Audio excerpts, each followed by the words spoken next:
nossa aula falando um pouco sobre mim. Eu sou Enge Riad Danif.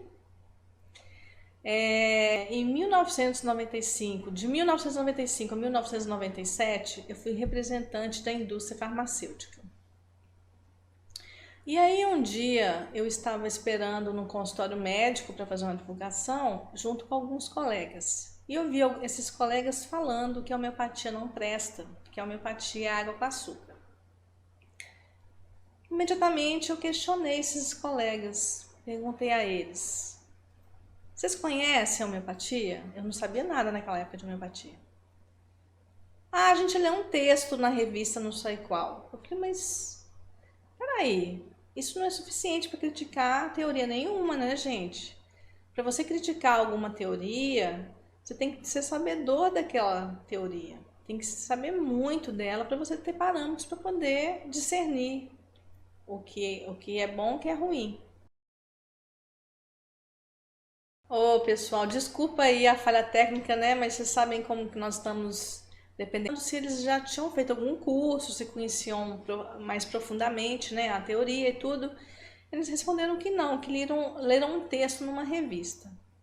Aí eu questionei novamente, falei, mas como você consegue criticar uma teoria se você não tem um conhecimento mais profundo dela? Isso é impossível, né? E aquilo ficou na minha cabeça. Passou mais ou menos 6 meses, 7 meses, eu fui me submeter a uma massoterapia e a massoterapeuta que me atendeu estava estudando homeopatia e me falou muito bem da homeopatia, me contou que a homeopatia era uma terapêutica integral, que tratava tanto os sintomas mentais, emocionais e físicos, que deixava a pessoa por inteiro completamente equilibrada, né? E aí ela me sugeriu que eu fizesse o curso. Na época eu falei para ela assim, ah, não, agora não, eu estou na indústria farmacêutica, não é minha praia, não é isso que eu quero, né? Deixa para depois. Uns 3 meses depois, eu decidi me inscrever no curso de homeopatia. Liguei para o professor Moreno, que eu tenho muito para agradecer, meu mestre de homeopatia. Gratidão, professor Moreno. Aliás, eu tenho que agradecer muitas pessoas. Eu comecei errado esse vídeo, tenho que começar agradecendo, né? Então, meus agradecimentos, primeiramente ao meu pai, à minha mãe, aos meus irmãos, que são meus companheiros nessa vida, né? A minha filha Ananda, que com o nascimento dela que me despertou essa missão de divulgar a homeopatia para o maior número de pessoas, que eu vou contar para vocês mais adiante, né? Agradecer a Samuel Hahnemann, a pessoa que sistematizou a homeopatia, e a todos aqueles que vieram após ele, com seus conhecimentos, com a sua experiência, para que eu pudesse estar aqui hoje falando para vocês. Agradecer ao Dr. Cleuber Cristiano de Souza, agradecer ao Daniel Éder pela parceria aqui da Escola de Saúde. Ele tá me olhando, o Éder tá aqui me olhando meio torto, gente, olha só. Mas eu vou trazer ele aqui depois, viu? Ele não quer aparecer, mas eu vou trazer ele aqui. Então, essa parceria com a Escola de Saúde e Medicina Psicossomática, que é muito importante, né? Vem trazer um peso de credibilidade nos certificados de vocês. E agradecer, inclusive, a esses colegas, né, que me despertaram o interesse de estudar, e essa massoterapeuta, Célia, um beijo para você onde você estiver, né? Professor Moreno, que foi o meu mestre nessa caminhada da homeopatia. Então, eu me inscrevi no curso e 3 meses depois eu não consegui mais ficar na indústria farmacêutica. Eu fui demitida, pedi demissão e foi um quiprocó na minha casa. Minha mãe ficou revoltada, meu salário era muito bom, na época eu era solteira, não tinha filho, né? Não tinha compromisso com nada. Era um salário maravilhoso, muitas regalias, por exemplo, carro da empresa, despesas pagas, viagens de treinamento para lugares em hotéis 5 estrelas, né? Mas eu decidi que não era aquilo que eu queria. Eu gostei da homeopatia, eu entendi que a homeopatia era uma terapêutica mais eficaz, mais profunda e mais integral, mais completa, mais barata. E eu decidi me dedicar à homeopatia. Isso como terapeuta, né? Como homeopata não médica. fazer as contas aqui, ó. 97 eu saí da indústria farmacêutica. Em 1999, eu tive a minha filha. E aí eu fiquei, quase morri, gente, nesse parto. Fiquei 5 meses de cadeira de roda. Eu estava no 3º ano do curso de homeopatia, na época eram 4 anos. Eu estava no 3º ano. Para eu tomar a homeopatia tinha que ser escondido da minha mãe, dos médicos no hospital, tudo. Meu primeiro marido trazia para mim, gratidão também, meu primeiro marido, que trazia para mim escondido na hora da visita as homeopatias, né? E aí eu fiquei questionando nessa época, falei, gente, nós devemos ser livres para escolher. Lógico que a alopatia tem seu espaço, tem a sua importância, mas a homeopatia também tem. Por que não usar as duas terapêuticas? Por que tem que fazer isso escondido, né? E aí eu falei, mas... Aí eu descobri a minha missão. Eu falei, minha missão é divulgar a homeopatia para o maior número de pessoas, para que as pessoas entendam a importância da eficácia dos resultados que ela traz, para que isso seja livre, para que ela seja livre, para que nós possamos escolhê-la também como terapêutica. E aí eu pensando, né, olha só, doente, à beira da morte, 5 meses de cadeira de roda, essa confusão toda na minha vida, eu ainda pensando, como fazer isso para o maior número de pessoas? Lógico que dando aula, né? Então, 99, 2000, eu me recuperei milagrosamente. Os médicos não entenderam como que eu me recuperei tão rápido, né? Em 2001, quando eu terminei, em 2000 eu terminei o 4º ano, em 2001 eu propus ao meu professor Moreno, ele me apoiou, sempre me apoiou, muito grata a ele sempre, né? Eu propus a ele que eu também fizesse uma turma, que eu pudesse dar aula de uma turma de homeopatia. E ele me perguntou assim, mas Enge, aonde? Eu falei, Rondonópolis. Eu morava em Belo Horizonte na época. Ele falou, mas por que Rondonópolis? Aqui no interior do Mato Grosso. Eu falei, meu pai mora lá e eu posso ter mais contato com ele. A minha filha tinha 1 ano de idade, a minha filha pode ter mais contato com o avô. Então, por causa do meu pai, eu vim dar aula em Rondonópolis. E aí começou, né? 2007, outra querida maravilhosa que eu amo demais, que eu também tenho muito a agradecer, a Alice Tameirão, Meireles Tameirão, minha irmã do coração. Ela me ligou, não me conhecia, ela me ligou, eu estava em Rondonópolis, falou assim, Enge, você dá aula de homeopatia? Dou, mas como assim, não é só para médico? Eu falei, não, Alice, isso é um mito, a homeopatia é livre. Inclusive nós temos no Código Brasileiro de Ocupação que nos capacita a ser homeopatas não médicos. Ela falou assim, você viria a Cuiabá dar aula? Eu falei, claro, Alice, monta uma turma. E a Alice montou essa turma, olha que linda, que fofa a Alice, né? Super competente. Aí eu vim para Cuiabá, dava aula um final de semana em Cuiabá e um final de semana em Rondonópolis. E aí eu passei no mestrado, gente, aqui na UFMT, em educação. Fui para a área de psicologia da educação. Eu sou psicóloga de formação. Eu dava aula de psicologia na época na UFMT. Aí acabou meu contrato, vim fazer o mestrado aqui em Cuiabá.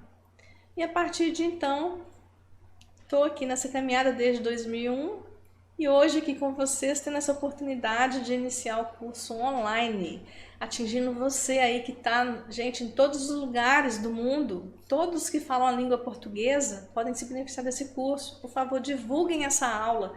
Essa aula vai ficar aberta, gratuita para todas as pessoas que tiverem interesse. Vai ficar aí no site, tá bom, gente?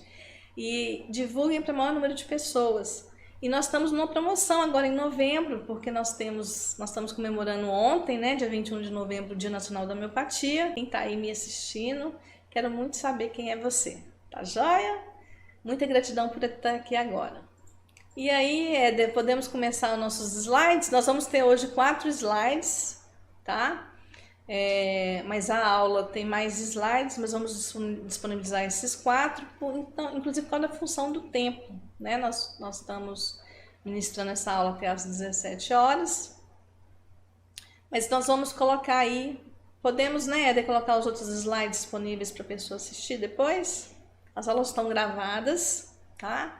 As aulas já estão gravadas em módulos específicos, a cada 15 dias vou lançar um módulo, vou te explicar como é que vai ser o curso.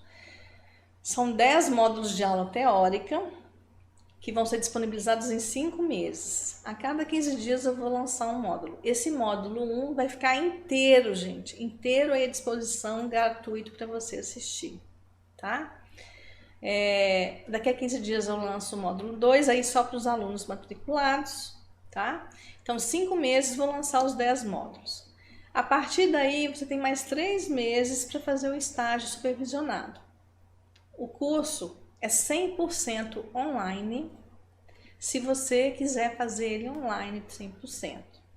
Você vai fazer 10 descrições de estudo de caso. Nós vamos ter 4 aulas ao vivo pela plataforma Zoom ou alguma outra plataforma. Nós vamos nos encontrar e você vai falar a sua dúvida para a turma toda e a turma toda vai poder aprender e contribuir para o seu estudo de caso, tá? E você pode fazer também, se você preferir não fazer tudo online, você pode fazer o estudo de caso, o atendimento supervisionado aqui em Cuiabá. Se você não está perto de Cuiabá, se você mora ao redor ou quer vir a Cuiabá, todo quarto sábado do mês nós fazemos atendimento gratuito na Igreja Assembleia de Deus Nova Aliança, ADNA, e nesse quarto sábado do mês também aproveitamos para os alunos fazerem um estágio supervisionado, tá certo? Então, aprenda a homeopatia, mais saúde, mais alegria é igual a homeopatia. Podemos já pôr o primeiro... Alguém já falou o nome aí, Éder? André Lages. Oi, André, que bom que você está aí, André. Maria do Carmo também está aí, né? Maria do Carmo é uma grande parceira, também ela me ajuda muito, ela vai ser a nossa professora também no estágio, tá? A Maria do Carmo é uma pessoa extremamente competente, dedicada, estudiosa. Que bom que você está aí, Maria do Carmo. Tem mais alguém aí, André, que se identificou? Então tá jóia. Vamos fazer então o nosso primeiro slide. Podemos? Eu também vou é o aniversário da homeopatia, porque é o aniversário do Hahnemann. Foi o dia que Hahnemann nasceu. Ele nasceu entre o dia 10 e 11 de abril. Então, no dia 10 de abril, nós comemoramos o Dia Internacional da Homeopatia. Ontem nós comemoramos o Dia Nacional, que a gente vai ver nos próximos slides por quê, tá? Então, guarda aí essa data, 10 de abril, Dia Internacional da Homeopatia. Bem, em 1755, nasce o Christian Friedrich Samuel Hahnemann em Meissen, na Saxônia, na virada do dia 10 para o dia 11 de abril. Estou mostrando aqui para vocês a ilustração de uma escola, a Escola de Santa Afra. É uma escola principesca onde Hahnemann estudou. Pronto, Éder, o slide? Samuel Hahnemann, vida e obra, em autobiografia. Ok? O Éder está ajudando aí para ficar tudo tinindo. Então vamos lá. Em sua autobiografia, escrita em 30 de agosto de 1791, Hahnemann nos diz: nasci no dia 10 de abril de 1755, no distrito eleitoral da Saxônia, uma das regiões mais belas da Alemanha. Isso pode ter contribuído em grande medida para a minha veneração pelas belezas da natureza, conforme ia crescendo para a humanidade. E aí a gente vê um quadro, né? Um quadro cronológico sobre a vida de Hahnemann. Em 1755, nasceu em Meissen, no dia 10 de abril. Em 1779, aos 24 anos de idade, ele se forma em medicina. Em 1783, aos 28 anos, casou-se pela primeira vez com Joana Leopoldina Henriqueta Kuchler. Em 1787, aos 32 anos, ele abandona a profissão de médico, porque ele estava muito desgostoso, e passou a traduzir obras científicas. Gente, 1790, aos 35 anos, traduz a matéria médica de Cullen. Tá vendo esse MM maiúsculo? MM maiúsculo é uma abreviatura que nós usamos para falar de matéria médica, que é o estudo das homeopatias. Então, ele traduz a matéria médica de Cullen sobre a quina. E aí, pessoal, estamos de volta. Desculpem aí a falha técnica, mas vocês sabem, né? Dependemos da internet, tá?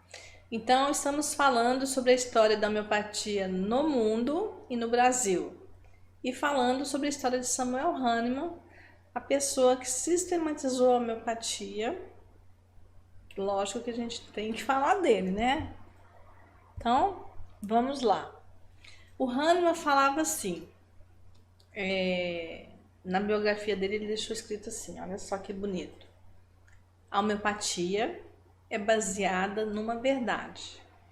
Toda verdade é eterna como a divindade. É justo, pois, esperar que, embora desapercebido durante milhares de anos, encontra-se em cada século traços do método homeopático. E Hahnemann continua nos falando. Minha intenção ao citar esses traços não é buscar em velhos autores apoio para a homeopatia, que deles não precisa, pois tem como base a própria natureza, mas sim me furtar a censura de não ressaltar desde logo aos pressentimentos de outros para me arrogar a total prioridade da ideia. Então, gente, vejam só como Hahnemann é humilde.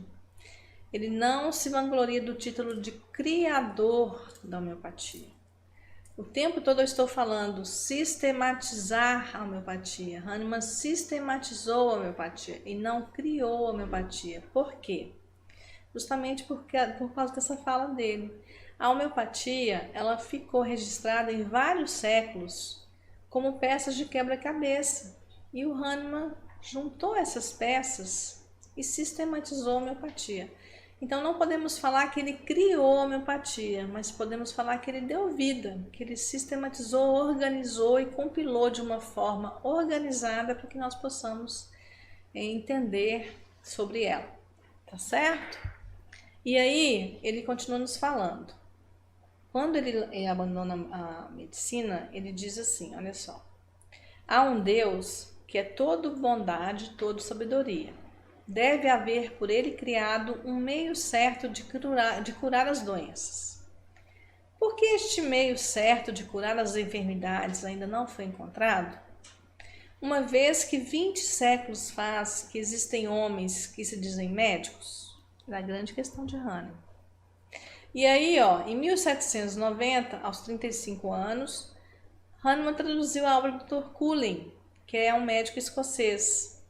Falava sobre as propriedades da quina officinalis ou quinina ou quina, introduzida na Europa, mas proveniente do Peru, onde os nativos a usavam para o tratamento do paludismo, malária. Né? Cullen falava que a quina fazia efeito para a malária porque ela era amarga. Só que o Hahnemann não achou lógica. Ele traduziu a obra e pensou, não tem lógica, só porque uma planta é amarga, curar a malária. Então o que ele fez? Ele teve um insight, né? E resolveu tomar ele mesmo a droga. Pegou um pedacinho da quina, mastigou, depois experimentou em seus familiares, e aí o que aconteceu? Tchan, tchan, tchan, tchan. Produziu o mesmo quadro geral, invariavelmente da malária. Todos que experimentaram a quina passaram a produzir sintomas da malária. E aí Hahnemann concluiu um princípio, similia similibus curantur, que é o semelhante cura o semelhante. Tá? E agora no Brasil, como que é essa história da homeopatia no Brasil? Ontem foi comemorado o Dia Nacional da Homeopatia. Por quê? Vamos ver agora. O contato inicial da homeopatia com o Brasil foi realmente histórico. Em 1810, José Bonifácio era um grande naturalista e mineralogista. Hahnemann era um dos maiores químicos da época. Esse fato aproximou-os e Hahnemann, através de suas cartas a José Bonifácio, querendo difundir essa ciência médica pelo mundo, apresentou-lhe a homeopatia. Só que foi em 21 de novembro de 1840, quando desembarcava no Rio de Janeiro o Dr. Benoît Muri, que nasceu em 1809 e faleceu em 1858, o Benoît Muri, médico francês, responsável pela introdução da homeopatia no Brasil, também conhecido como Bento Muri, tá? Então, o Dr. Bento Muri funda no estado de Santa Catarina a colônia do Sarri, que é a colônia societária na península formada pelo Rio São Francisco. E aí nós vemos a trajetória do Dr. Bento Muri em ordem cronológica, né? Então, em 1809, nasceu em Lyon em 15 de maio. 1833, aos 24 anos, com tuberculose, foi salvo pelo médico homeopata, o conde Sebastien Gatagne Salvador Maxime de Guy, que era discípulo de Hahnemann, e o primeiro homeopata da França e introdutor da homeopatia em Lyon. Nossa, como que é histórico, né, gente? É muita gratidão, né? E aí, após a cura, o Bento Muri dedicou-se ao estudo da homeopatia. Teve contato direto com Hahnemann em Paris e com ele manteve correspondência. 1840. Aos 31 anos, chega ao Rio de Janeiro em 21 de novembro. Tá vendo por quê? 21 de novembro é o Dia Nacional da Homeopatia? Porque foi o dia que o Bento Muri chegou aqui com a intenção de divulgar a homeopatia para todos aqueles que quisessem conhecer e aprender, né?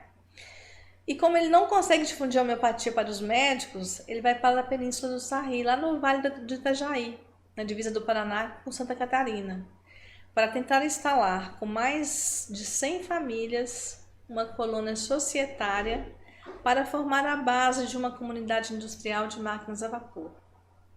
Em 1858, aos 49 anos, ele falece no Cairo em 4 de março. Ao final de cada slide, vocês vão ter a bibliografia, né, que foi baseado no estudo, e vocês podem consultar, ficar à vontade para consultar, tá? E qualquer dúvida, manda pra gente, por favor, no nosso e-mail, tá joia? Então, ficamos por aqui com essa aula.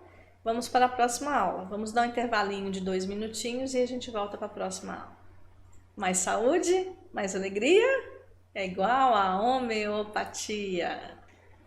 Oi, pessoal, que bom que vocês estão aqui ainda comigo, firmes e fortes, né? A conexão tá travando, às vezes não tem imagem, às vezes não tem som, mas fica firme e ligado que a gente tá resolvendo, tá jóia?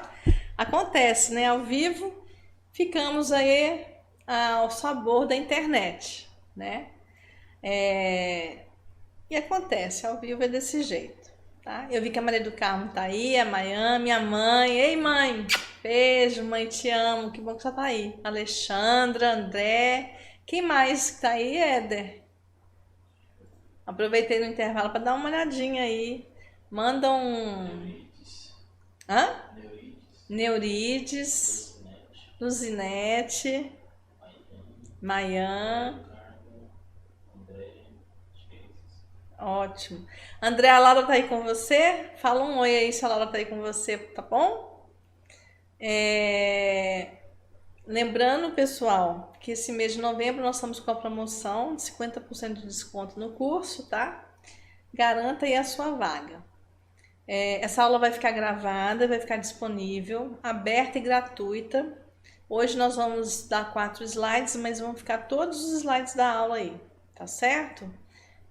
Você pode consultar e ver essas aulas quantas vezes você quiser. E divulga aí, gente, por favor, né? Compartilha com seus amigos, divulga para que mais pessoas possam entender o que é homeopatia e aprender um pouco mais sobre ela.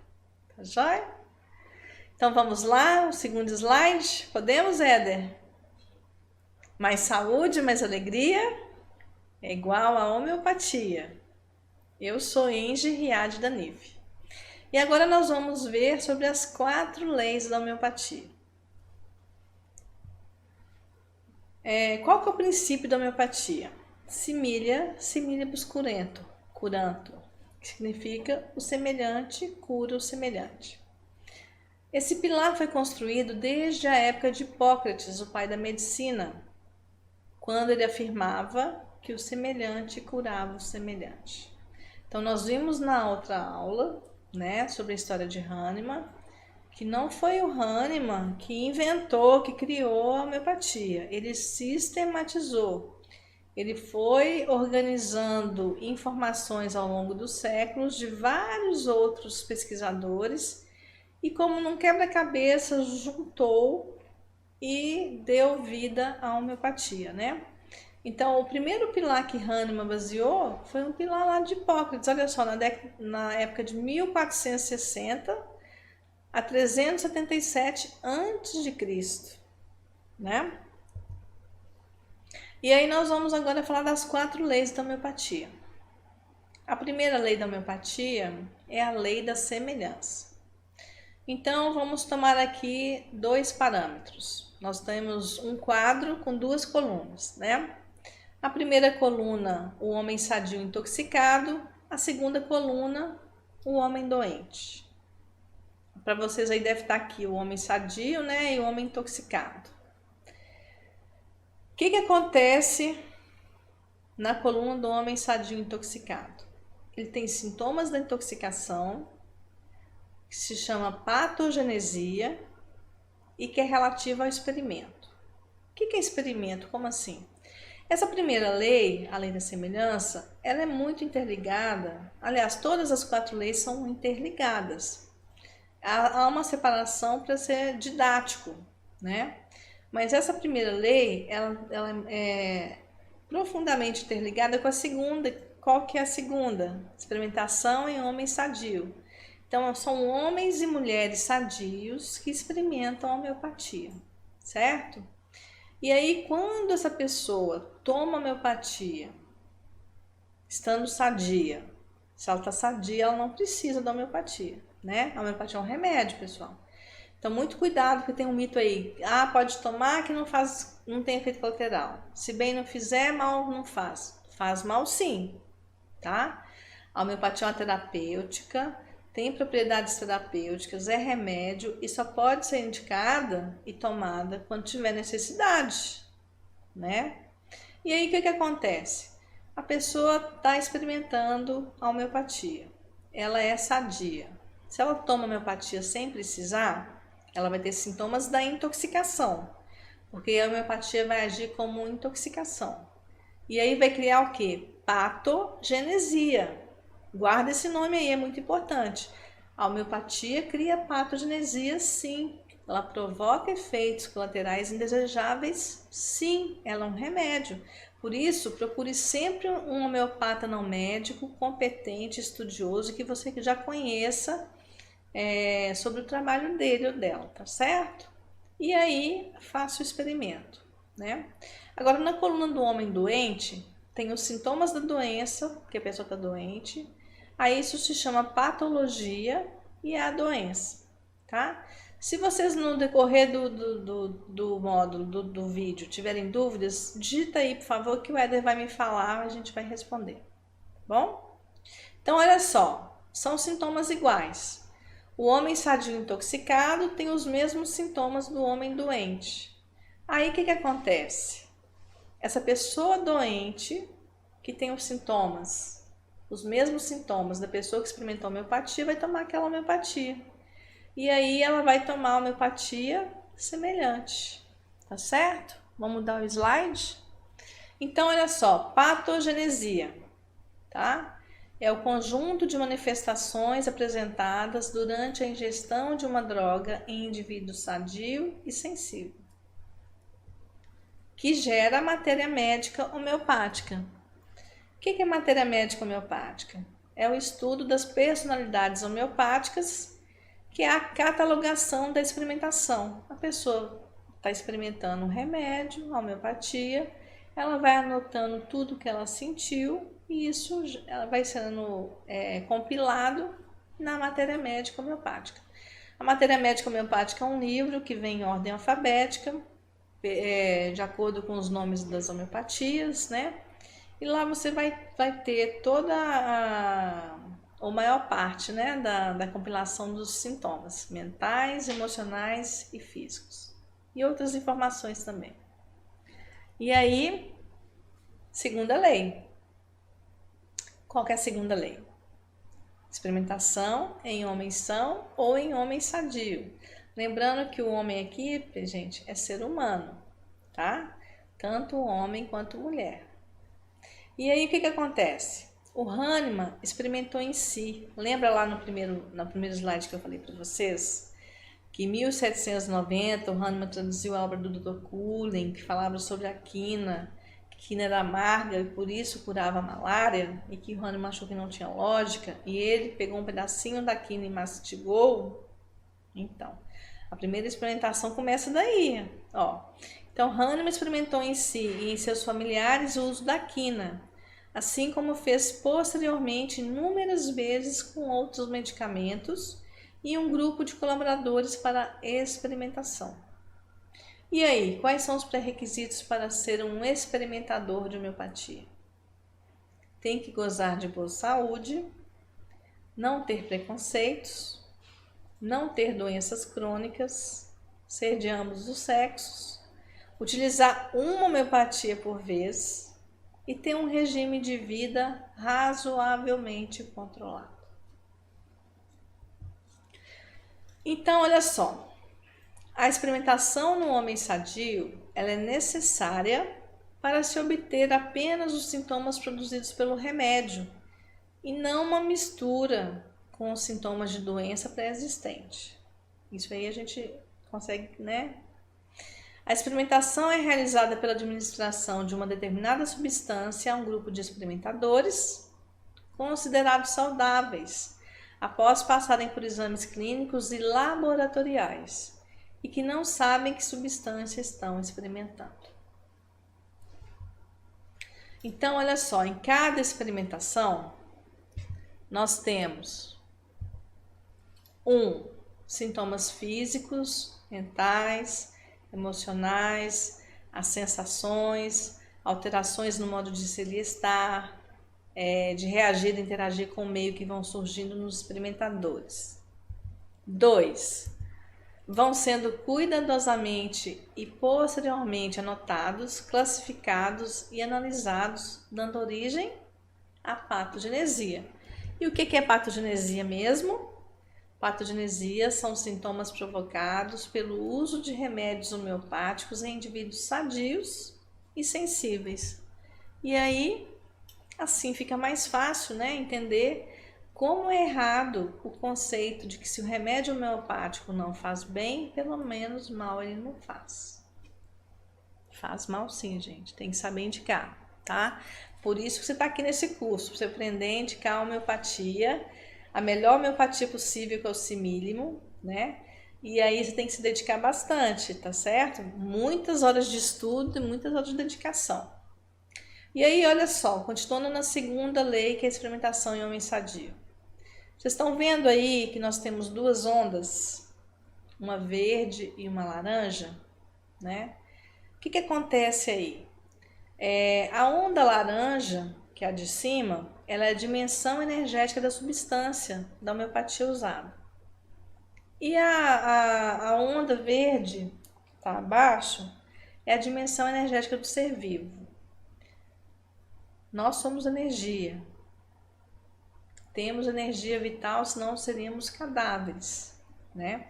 Toda substância, ela tem energia. E toda energia tem uma vibração, uma frequência. Para atingir aquela vibração, aquela frequência, temos que estar na mesma sintonia, certo? Então, é isso que eu quero de vocês, que vocês aprendam a encontrar isso aí, ó. A mesma homeopatia na mesma sintonia do ser vivo que você está tratando. Por que eu falo ser vivo?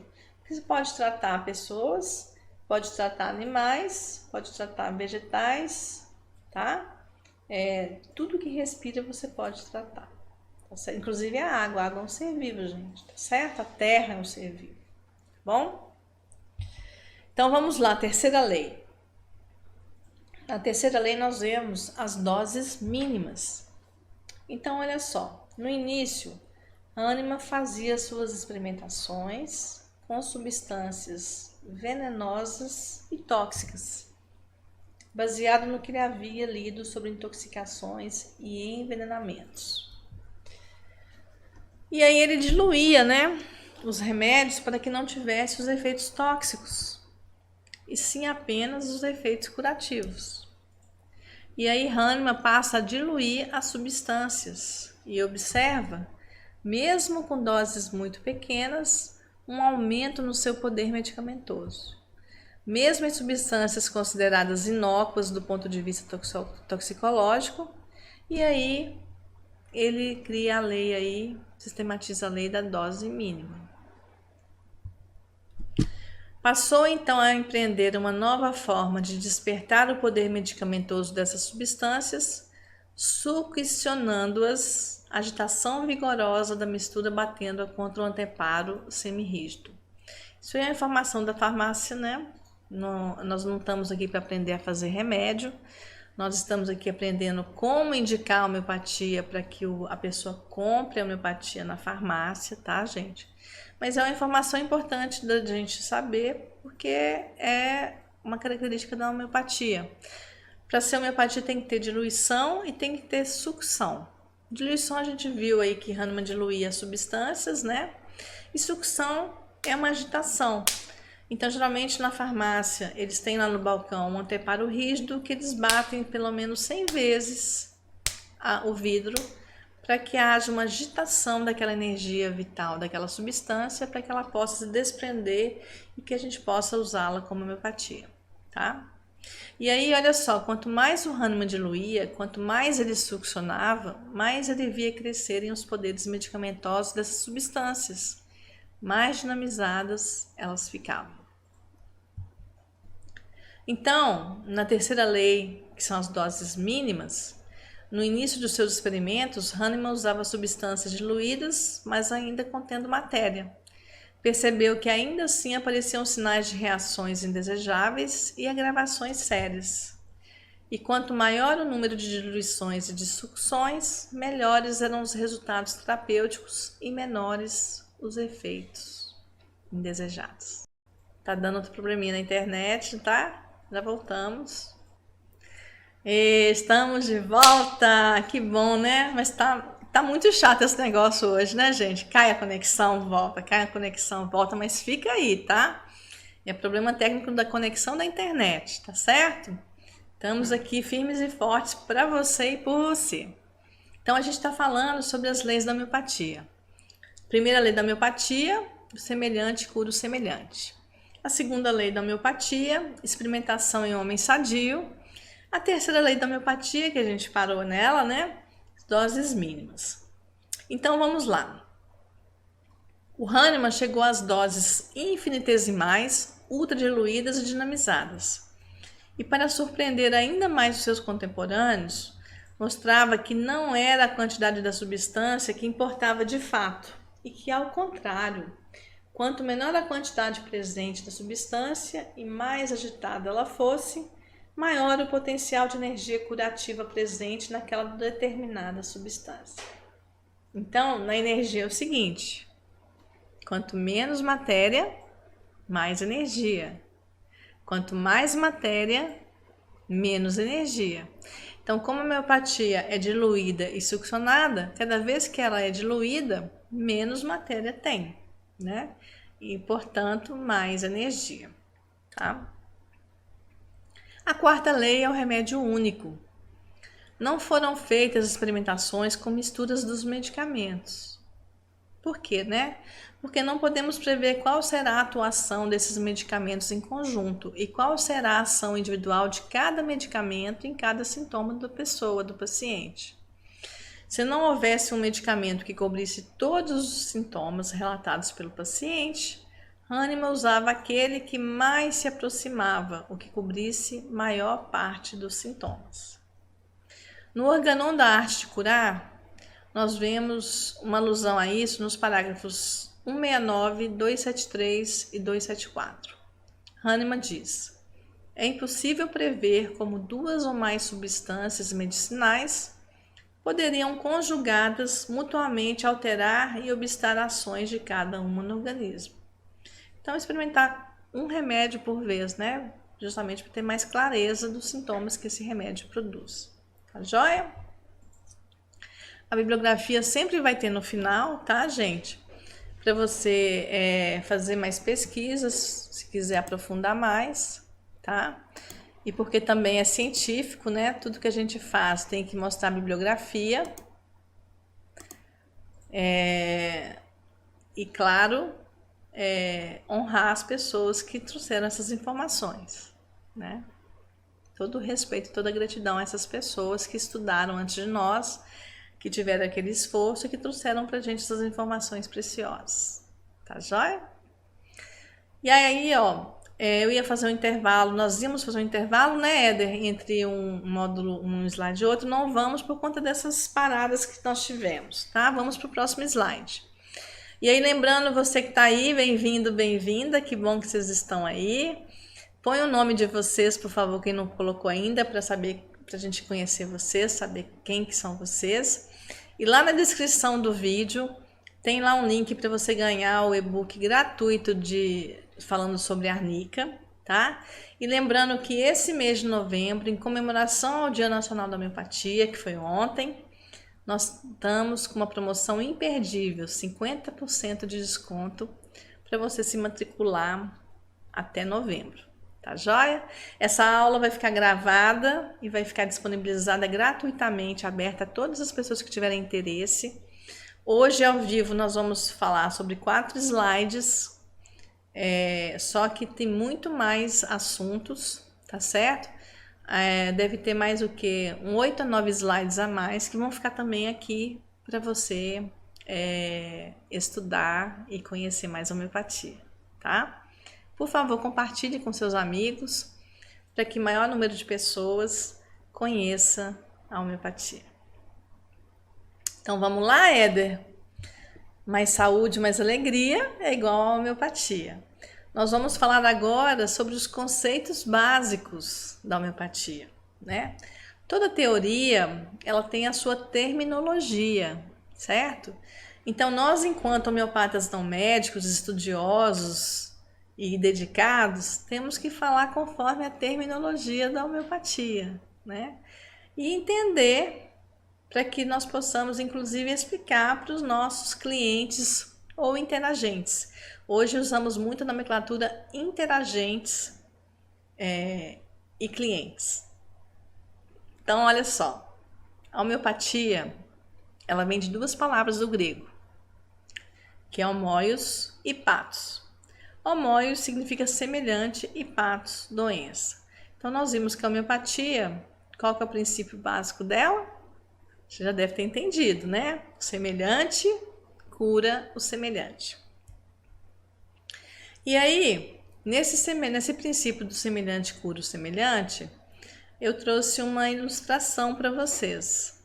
Nós temos aqui uma ilustração de uma pessoa sadia, na parte de cima, né? Que ela toma um remédio homeopático, que ela está experimentando o remédio, tá? Lembra lá da aula passada, das leis da homeopatia, experimentação e homem sadio? É isso. E aí ela vai se tornar uma pessoa doente. Lembra da patogenesia? A patogenesia vai provocar os sintomas que ela cura. Faz mal sim, gente. Tem que procurar um homeopata não médico competente para você se tratar. Tá certo? Quando você toma uma homeopatia que você não precisa dela, ela vai dar problema, vai criar patogenesia, vai ter efeitos nocivos. Entenda bem isso. As pessoas têm a ideia de que se é natural não tem problema. Tem problema sim. Tudo que é natural tem problema sim. Tá? E aí, essa pessoa se torna doente. E aí nós temos uma outra pessoa que está doente e ela a mesma doença que a primeira teve, então ela vai tomar a mesma homeopatia que aquela primeira experimentou. E aí ela vai se tornar uma pessoa sadia. Tá? Dúvidas? Podem escrever aí que nós vamos responder com o maior prazer. Tá joia? E aí, olha só o princípio da homeopatia na Bíblia. O similia similibus curantur, que é o semelhante cura o semelhante na Bíblia. Nós vemos em Números, no capítulo 21, nos versículos 5, 6, 7, 8 e 9. Fala assim, olha só. E falou contra Deus e contra Moisés, dizendo: Por que vocês nos tiraram do Egito para morrermos no deserto? Não há pão, não há água, e nós detestamos essa comida miserável. Então o Senhor enviou serpentes venenosas que morderam o povo e muitos morreram. O povo foi a Moisés e disse: pecamos quando falamos contra o Senhor e contra você. Ore pedindo ao Senhor que tire as serpentes do meio de nós. E Moisés orou pelo povo. E aí, o Senhor disse a Moisés, presta atenção, hein, gente? Olha o que o Senhor disse para Moisés. Faça uma serpente e coloque-a no alto de um poste. Quem for mordido e olhar por ela, viverá. Olha o semelhante, tá vendo aí? Moisés fez então uma serpente de bronze e a colocou num poste. Quando alguém era mordido por uma serpente e olhava para a serpente de bronze, permanecia vivo. E aí, olha só, tem que ter duas coisas para ser homeopatia.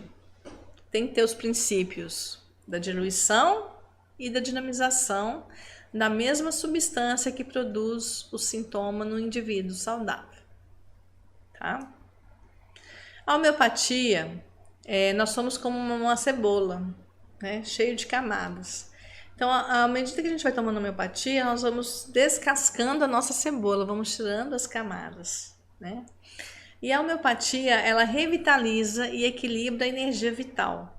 Mantém o nosso padrão vibratório mais estável. Eu falei para vocês nos outros slides, somos energia. Energia é vibração. Vibramos em uma frequência, temos que manter nossa frequência estável, elevada e estável, não podemos ficar muito oscilantes, né? E aí a homeopatia, ela provoca o retorno à nossa origem, com a limpeza profunda das cascas adquiridas e hereditárias, porque nós temos doenças hereditárias e temos também as adquiridas. Por que adquiridas? Os nossos hábitos de vida, né? Nossos pensamentos, nossos sentimentos, nossa alimentação, se temos uma vida de prática de exercícios físicos ou não, se usamos droga lícita ou ilícita ou não, tá certo? Se dormimos cedo ou se dormimos tarde, tudo isso interfere no nosso estado de saúde, tá? E, gente, eu quero falar uma coisa para vocês das doenças herdadas, das genéticas. Nós herdamos também as doenças mentais dos nossos antepassados. A depressão, a síndrome do pânico, a bipolaridade. Naquela época, eles talvez não soubessem. Logicamente, né, eles não sabiam que se chamava desse jeito. Hoje nós sabemos o nome dos adoecimentos mentais. Então, os nossos antepassados que adoeceram mentalmente, nós podemos herdar também deles esses adoecimentos. Não só as doenças físicas, né? As pessoas pensam assim, no meu caso, por exemplo, eu posso desenvolver diabetes porque meu pai teve diabetes, a minha mãe tem diabetes, meu irmão tem diabetes, né? Só que não é só doença física, tá? As doenças mentais e emocionais também são herdadas. E aí, a energia vital, né? O que a Bíblia nos fala da energia vital? Em Gênesis capítulo 2, está escrito assim: Então o Senhor modelou o ser humano do pó da terra, feito argila, e soprou em suas narinas o fôlego de vida. E o homem se tornou um ser vivente. Esse fôlego de vida aí é energia vital. Em Jó, capítulo 33, versículo 4, nós vemos que o Espírito de Deus nos fez e o sopro de Shaddai, o Todo-Poderoso, proporciona a minha vida. Em Ezequiel, capítulo 37, versículo 5, diz: Assim declara Yahvé, o eterno e soberano Deus, a estes ossos: Farei entrar em vós o fôlego de vida e revivereis. Em Gênesis capítulo 7, versículo 22, nos diz: Morreu tudo que tinha um sopro de vida nas narinas, isto é, tudo que estava vivo sobre a terra. Então, essa energia vital, esse fôlego de vida, esse sopro de vida é o que nos anima, é o que nos dá vida. Sem ele, nós seremos cadáveres, tá? E aí, só para você entender o princípio do semelhante cura o semelhante. Imagine um trem representando a enfermidade que corre a uma determinada velocidade. Esse trem, essa imagem, ela é de um homeopata americano chamado Dr. Herbert Roberts, tá? Então, esse trem corre a uma determinada velocidade. Vamos supor que essa velocidade fosse a enfermidade, né? Para aniquilar essa enfermidade, podemos enviar um trem em sentido contrário, que é como é feito no medicamento alopático, né?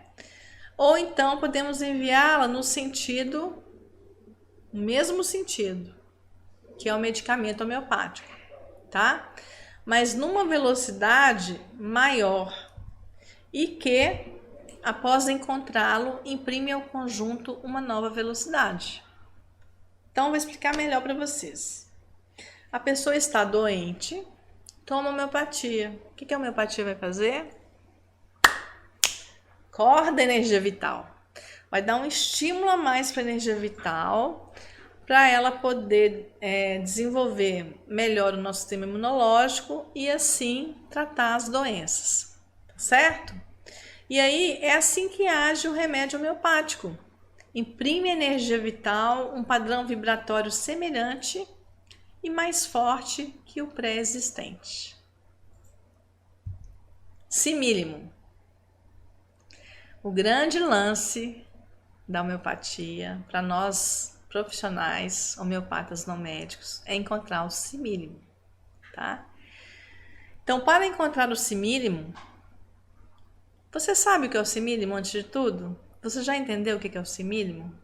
Simílimo é aquela homeopatia que tem mais frequência, tem mais sintonia com a frequência daquela pessoa, daquele ser vivo que você está atendendo, que abrange maior número de sintomas mentais, emocionais e físicos. Então, para encontrar esse simílimo, o que é preciso? Ouvimos a pessoa em tudo que é perturbador, tudo é considerado, modalizado e caracterizado por mais raro ou estranho que possa parecer, porque é peculiar aquele ser humano onde não há outro igual. Somos seres únicos, né? Não tem padrão, gente. Até a mesma pessoa, geralmente nós atendemos ela na primeira avaliação e ela volta numa segunda, numa terceira, numa quarta, né? E assim por diante, de acordo com a necessidade dela. A cada mês há uma nova avaliação homeopática. Até a mesma pessoa que vem na primeira avaliação não é mais a mesma na segunda, não é mais a mesma na oitava, gente, né? Então, nós temos que sempre ter esse olhar de investigação, de curiosidade. Não achar, não, já sei, já conheço, é essa a homeopatia da pessoa. Não, vamos avaliar com muito cautela e muito cuidado, tá? Então, para achar o simílimo, tudo é individualizado. Cada um tem sua própria homeopatia. E aí nós temos o tripé da cura e temos o tripé do simílimo. Qual que é o tripé da cura? Primeiro, a fé que a pessoa exerce, né? Deus. Segundo, a própria pessoa, como ela vai se posicionar, se ela vai se posicionar com responsabilidade no tratamento dela, né? E o estímulo energético usado. Pode ser um estímulo energético positivo e pode ser um estímulo energético negativo. Lógico que um estímulo energético positivo seria mais indicado, né? E o tripé do simílimo? Podemos investigar o simílimo constitucional ou miasmático ou o simílimo também adquirido por intoxicação, tá? E o tripé da homeopatia? O tripé da homeopatia, nós temos o remédio miasmático, nós vamos estudar miasma mais pra frente, né? Constituição também, tá? Miasmático ou constitucional. Temos a homeopatia organoterápica ou nosódio, que também nós vamos estudar, vocês vão saber o que é, tá? E temos o simílimo. E no centro de tudo a fé em Deus. Aí tem aquele mito, né? Para fazer efeito tem que acreditar? Claro que não, gente. A homeopatia é remédio, ela tem ação terapêutica, né? Só que, pensa comigo, se você tem uma posição otimista, você acredita que vai ser curado, você acredita que vai sair bem, você acredita que vai dar tudo certo, você não acha que vai ser melhor do que manter uma postura pessimista, resmungona e reclamona? Então, você escolhe, né? E aí, olha, terapeutas homeopatas não médico. Muito cuidado nessa hora, tá? Muito cuidado mesmo. Nós temos que sair do padrão, né, do contexto alopático de olhar os sintomas físicos. Olha só o que acontece. Os sintomas, eles são 10% físicos e o restante são psicossomáticos. São sintomas emocionais, mentais ou hereditários, né? Por isso que não é muito adequado fazer uma indicação de homeopatia baseado só no sintoma físico. É pouco, é pobre, tá? Temos que ver a pessoa como um todo, todos os seus aspectos. E aí, muito cuidado também em indicar homeopatia, geralmente uma homeopatia por vez. E não pode se usar, não é indicado usar a mesma dinamização por mais de 30 dias. Por quê? Para não causar patogenesia. Lembra da patogenesia? São sintomas provocados pelo uso de medicamentos homeopáticos em indivíduos sadios e sensíveis. Iniciar a homeopatia, exceto, né, salvo exceções, tem exceções que não é assim, tá? Mas você está aprendendo, você está começando o curso e você vai saber quais são essas exceções, né? Indicar a homeopatia nas dinamizações CH4, CH5 ou CH6. E nunca, gente, presta atenção, nunca intrometa na indicação de outro profissional, seja ele médico, seja ele terapeuta, tá? Você não pode suspender o remédio alopático, somente o médico pode fazer isso, tá certo? E aí, os cuidados que nós devemos ter ainda são os seguintes: não atender casos terminais. Se fazê-lo, né, encaminhar imediatamente para o hospital, tá? Não interprete exames, não peça exames, não faça palpação, não afira pressão, isso não é nosso papel, tá? Se notar que a pessoa não está bem, encaminhe para o pronto-socorro médico com uma indicação de homeopatia, mas encaminha, tá? Mesmo quando a pessoa chega para você e você não sabe o que indicar para ela, você não entendeu o quadro dela, você tem dificuldade, encaminha para outro profissional, seja ele médico, seja ele homeopata não médico, tá? Não fique dando bobeira aí. E nunca prometa para a pessoa que você vai curá-la, o que vai resolver todos os seus problemas. O que você pode prometer para a pessoa? Que você vai fazer o seu melhor, que você é um instrumento para ajudá-la a se curar, tá certo? E aí que você vai estar com ela, pesquisando e estudando e procurando sempre o melhor para ela. Isso você pode prometer, mas cura, não, tá? Que vai resolver todos os problemas dela? Não. Ninguém é super-homem, ninguém é super-mulher, ninguém é Deus. Tá joia? Deus é Deus. E aí nós, homeopatas não médicos, nós preferimos usar certos termos para que não possa parecer a pessoa que nós somos médicos, né? Homeopatas médicos. Caiu de novo? Ah, e hoje tá difícil, né, gente? Oi, pessoal, mais uma paradinha, né, por conta da conexão, mas estamos de volta, tá? Nós estamos falando sobre a homeopatia e os conceitos básicos que a homeopatia tem, né? Como toda teoria tem a sua terminologia própria e nós devemos conhecê-la, certo? Os termos usados na homeopatia não médica são diferenciados justamente para que as pessoas não nos confundam como médicos. Nós não somos médicos, né?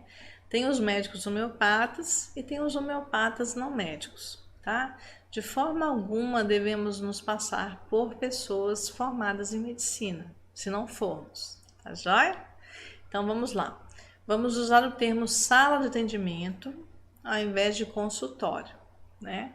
Vamos usar o termo avaliação ou entrevista homeopática ao invés de consulta, tá?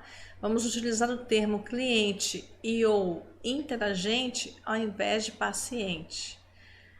O termo indicação ou orientação terapêutica ao invés de receita, tá?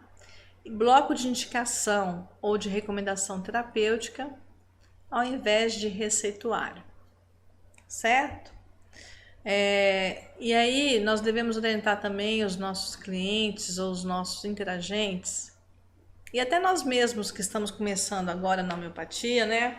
As pessoas que estão começando agora, que começam a se tratar com homeopatia, sobre cuidado ao tomar decisões ou ter atitudes que vão mudar drasticamente a sua vida. Por exemplo, não casar nem divorciar, tá? No início do tratamento homeopático, esperar a poeira assentar, tá? Não fazer grandes compras e não pedir demissão do emprego, tá certo? Então, quando tomamos homeopatia no início, ela mexe com nossas emoções, mexe com nossos sentimentos, mexe com nossos traumas, traz à luz traumas reprimidos que nós, claro, não sabíamos que estavam aí, né? E isso pode causar um pouco de confusão, tá certo? Então, nesse primeiro momento de tratamento homeopático, não tome decisões, nem tenha atitudes que vão mudar drasticamente a sua vida. Espere a homeopatia fazer efeito, espere aqueles sintomas ser tratado, se equilibrar para depois resolver, tá joia? Então nós temos alguns mitos, né, na homeopatia. Então o mito de que ela é lenta, não, a homeopatia é bem rápida, tá? O mito de que não tem contraindicações, nós já vimos que tem, né, a patogenesia. O mito de que precisa acreditar para fazer efeito, também já vimos isso, não precisa. Nós sabemos que a homeopatia tem o efeito terapêutico, né? Inclusive é muito indicado em bebês, em animais, em plantas, né? E esses seres vivos não têm indução, não têm influência, né? Nós não ficam falando assim, eu vou curar, né?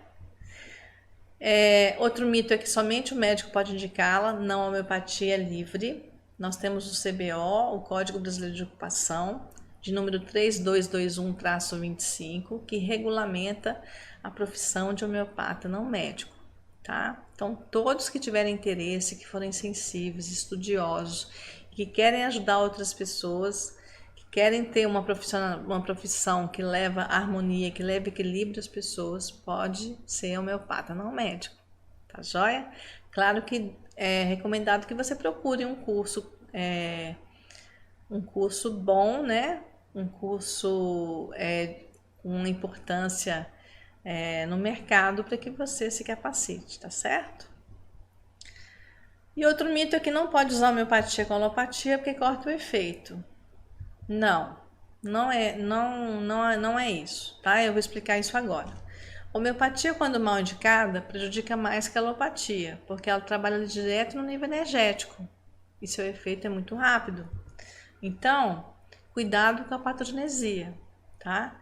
Que são sintomas provocados pelo uso de medicamentos homeopáticos em indivíduos sadios e sensíveis numa experimentação. E aí nós temos patos de sofrimento e genem de produzir, na palavra patogenesia, né? Então, patogenesia é o conjunto de todos os sintomas que aparecem na experimentação de um medicamento pelo homem são. E essa experimentação catalogada produz o quê? A matéria médica, que é a reunião de todas as patogenesias. Tá joia? Aquele mito, né? Não pode usar com alopatia porque corta o efeito do tratamento. Não é isso. Por quê? Porque a homeopatia e a alopatia, ela agem por caminhos diferentes. A homeopatia age pela lei da semelhança, por um estímulo parecido com a da doença. Já a alopatia, ela age pela ação contrária à doença e ou aos sintomas. Para a febre, temos os antitérmicos, para a dor, os analgésicos e para a infecção, os antibióticos e etc. E aí, dessa forma, a homeopatia considera o sintoma como parte do todo, que está sendo analisado, e não só como doença. Por exemplo, no caso da febre, né? A febre não é a doença, a febre é o sintoma. Temos que ir na raiz da doença tratar isso, tá joia? E aí nós temos as dimensões humanas. Temos a dimensão energética, a dimensão mental, a dimensão emocional e a dimensão física. E aí o sintoma é parte do todo que está sendo analisado, tá? Por exemplo, a febre, ela faz parte de um quadro geral, mas não é esse quadro. Quando damos um remédio para a febre, como a alopatia faz, não estamos tratando a doença, e sim um sintoma. Na teoria, a febre é uma defesa do nosso corpo para combater bactérias que não atuariam bem na temperatura elevada e seriam mais facilmente combatidas pelas nossas defesas naturais, os anticorpos. E aí, o que é placebo? Né? Placebo, segundo o dicionário Aurélio da língua portuguesa, é um medicamento inerte ministrado com fins sugestivos ou morais, ou ainda em trabalhos de pesquisa, quando é dado a um grupo de pacientes que ignoram estar tomando o medicamento cuja ação se quer investigar. Então, é um medicamento inerte. A gente já viu que a homeopatia não é um medicamento inerte, né? É um medicamento que tem fins terapêuticos. Então, a homeopatia é placebo? Precisa de acreditar para fazer efeito? Não.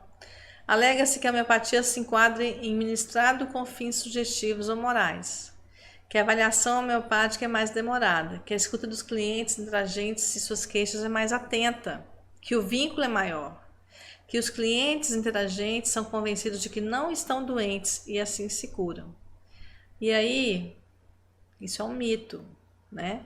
A homeopatia não é um medicamento inerte, ela tem efeito terapêutico, tá? Ainda que o relacionamento terapeuta-cliente seja um dos fatores de maior importância no sucesso do tratamento. O vínculo terapeuta-cliente na homeopatia é maior, porque a avaliação é diferenciada, a escuta é diferenciada, a avaliação é feita aproximadamente em 50 minutos, 1 hora, né?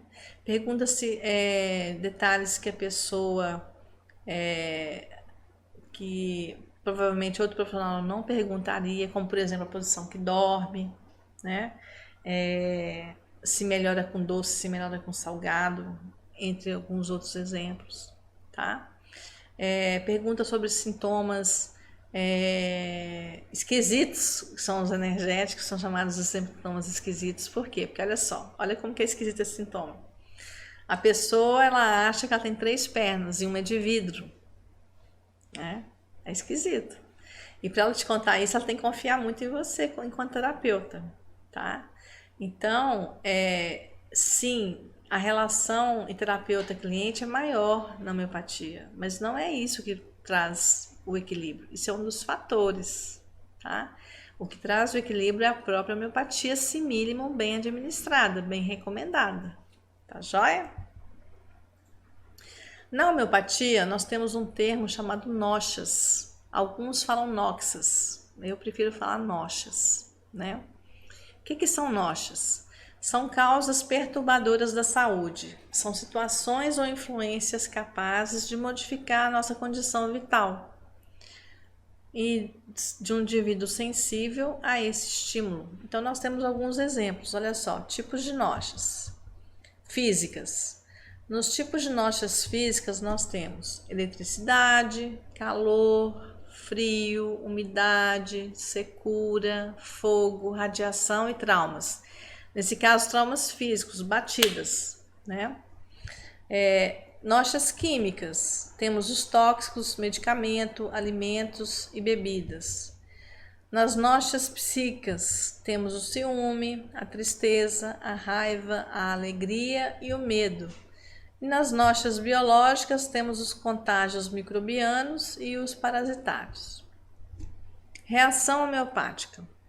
Nós temos a reação homeopática, que é a exacerbação dos sintomas curativos da força vital que se produz quando atuamos com remédio homeopático. Então, nós temos a agravação objetiva com melhora subjetiva. O que significa? Significa que agravou, porque vai melhorar. Significa que movimentou o conteúdo perturbador. Mas, você entendeu? Presta atenção.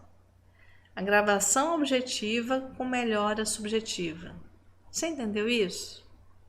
Quando a gente estuda, a gente tem que procurar entender tudo que a gente está lendo, tá? Não adianta ficar lendo só sem refletir sobre isso, né? Então, agravação objetiva com melhora subjetiva. O que acontece? Geralmente a pessoa vem nos procurar com os sintomas, alguns, né? E com a homeopatia, pode ser, não é que acontece, mas pode acontecer que esses sintomas se agravem, que eles piorem um pouco, né? Só que aí nós temos que fazer a avaliação. Teve a agravação objetiva?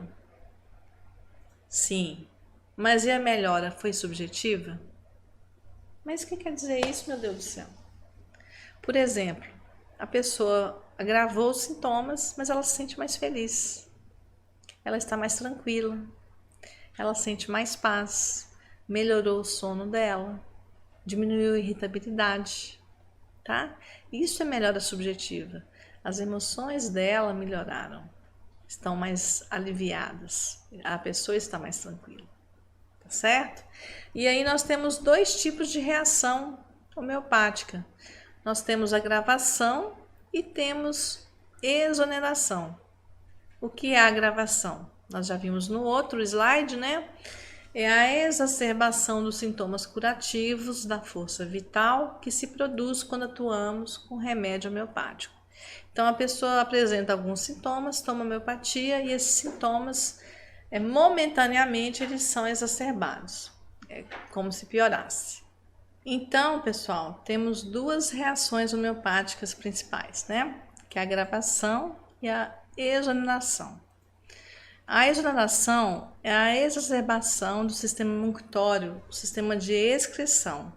Então, no tratamento homeopático pode haver, a princípio, uma produção maior de suor, saliva, catarro, eczemas, problemas na pele, fezes, urina e etc. Por quê? Porque o organismo está tentando eliminar aquele fator adoecedor, aquela noxa, tá? E aí a bibliografia, para você pesquisar, se tiver interesse em aprofundar, né? Vamos falar agora sobre arnica montana. Mais saúde, mais alegria é igual a homeopatia. Então, olha só, vamos dar hoje a nossa primeira homeopatia, né? A matéria médica de arnica montana, certo? Então, a planta arnica montana é uma planta vivaz, com rizoma marrom escuro, com flores entre julho e agosto. É no momento da floração que recolhemos a planta para preparar o medicamento. Arnica significa pele de cordeiro, aludindo ao tato das suas folhas, que são suaves e peludas. O habitat de arnica montana, nativa das regiões montanhosas da Europa e da região da Sibéria, muito encontrada em estado nativo nas regiões dos Alpes, é uma planta que vegeta em grandes altitudes, pode chegar até a 2.000 metros. Dizemos que a arnica sangra facilmente, porque é o remédio das contusões e suas consequências. É um poderoso anti-inflamatório, tônico, estimulante, antisséptico e analgésico. E aí as modalidades. O que são modalidades? Nós temos algumas principais, por exemplo, lateralidade.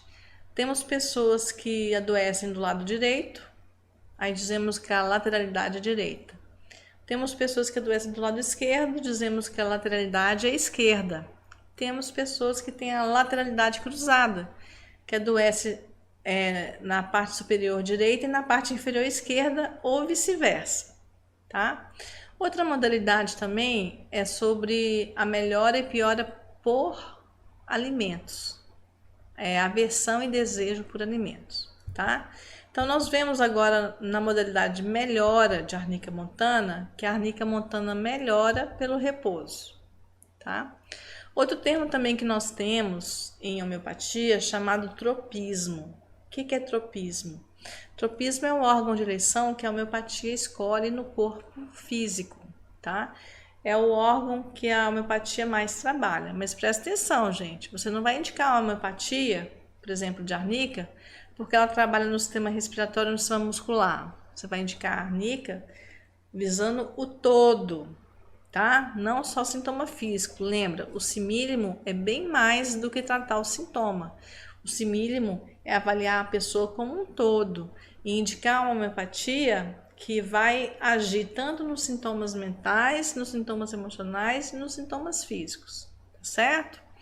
Então, a arnica montana tem tropismo no sistema circulatório e no sistema muscular. Ela bloqueia a inflamação causada por traumatismos e reabsorve as células necróticas. Também na afecção cerebral, com manifestação súbita, acompanhada de privação dos sentidos e do movimento. Corresponde ao acidente vascular cerebral. Sintomas energéticos. É classificado didaticamente, eu usei a classificação do professor José Alberto Moreno, né? Sintomas energéticos, sintomas mentais, sintomas emocionais, sintomas físicos. Isso é didático, tá? O ser humano sabemos que ele é integrado.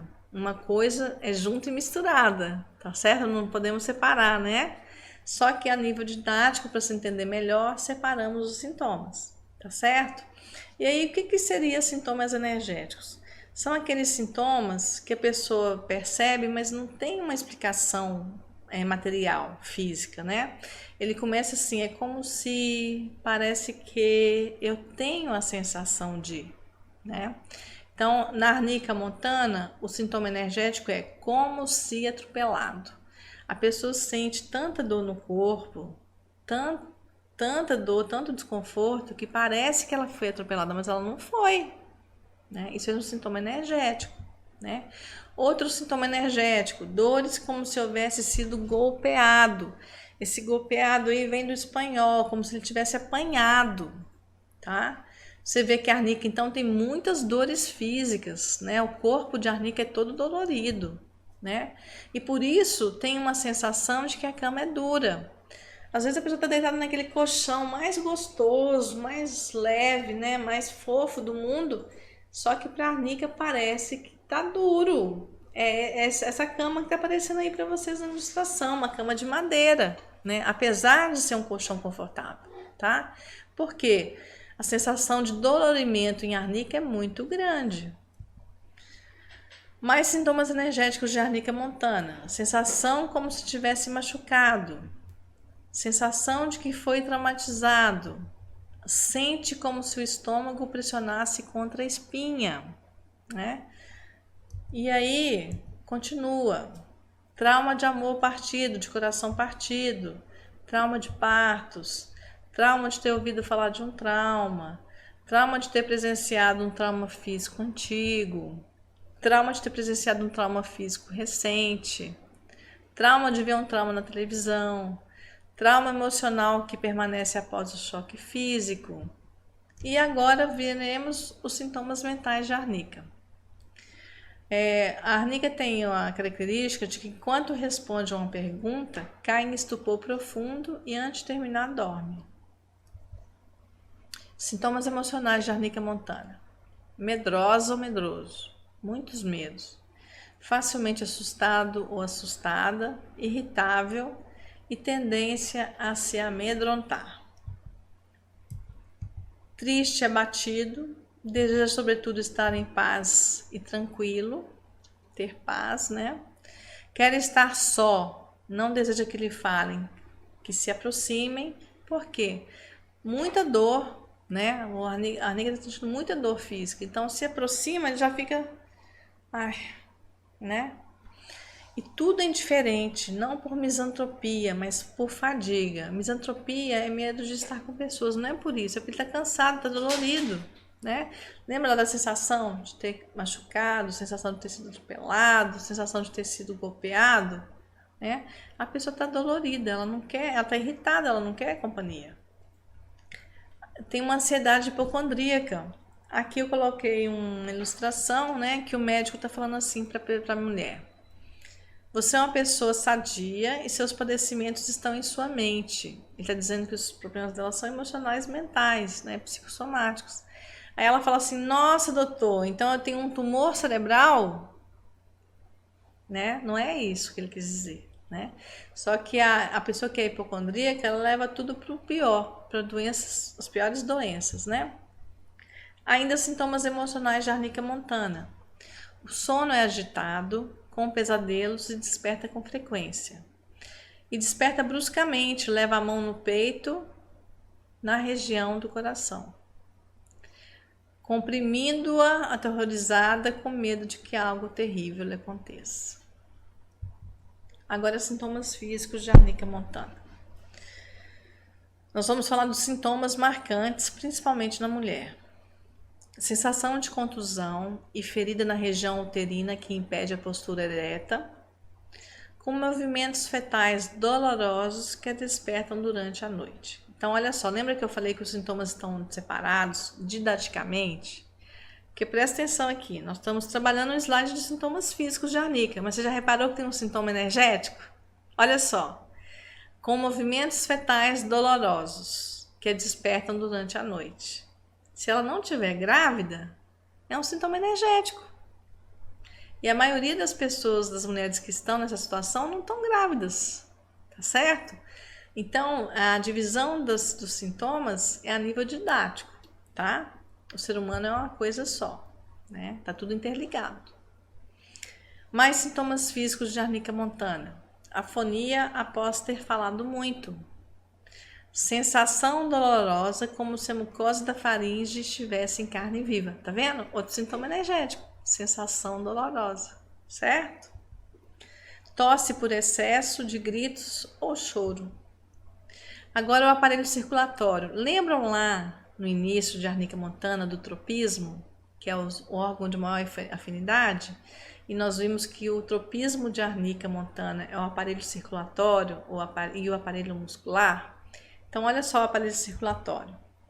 Sofre do coração, sente pontadas na região pré-cordial, sensação de contusão acompanhada de fraqueza e fadiga intensas.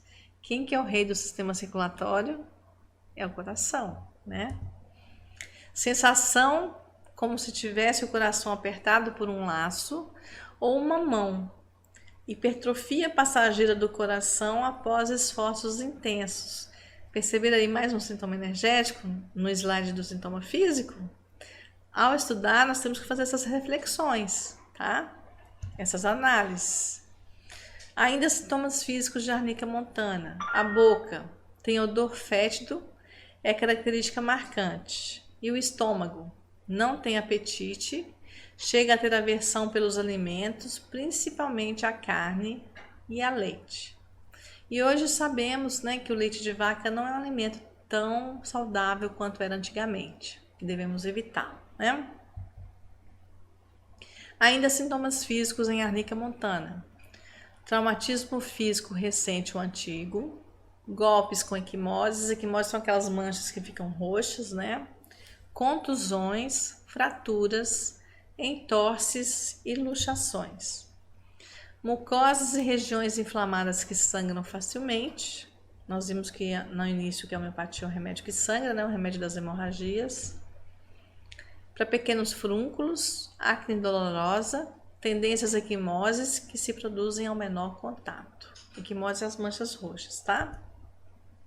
Dores nas costas, como contusão, como se tivesse batido.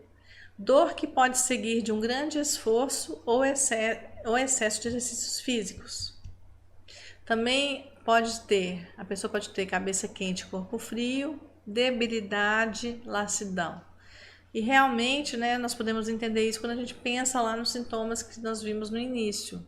Sensação de que foi golpeado, sensação de que foi atropelado, né? A bibliografia, tá? E, por favor, Éder, coloca na foto da arnica montana, o segundo slide. Nós temos uma prática aqui, que nós já vimos que a homeopatia é energia, que nós somos energia, né? E que a homeopatia desperta a energia daquela substância que ela é feita, né? E quando nós falamos de uma matéria médica, nós estudamos uma matéria médica, a energia dela fica no ambiente.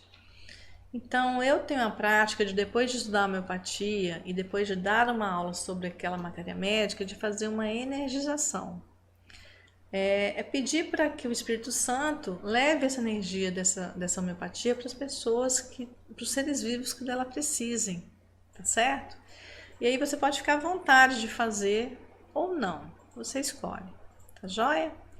Tá aí no slide da Arnica, da fotinha, o 2, onde tem as florzinhas amarelas, está escrito Arnica Montana e meu nome? Então vamos lá. Então você pode fechar o olho, pode ficar com o olho aberto, você que sabe, tá certo? Então vamos fazer a energização do Arnica Montana.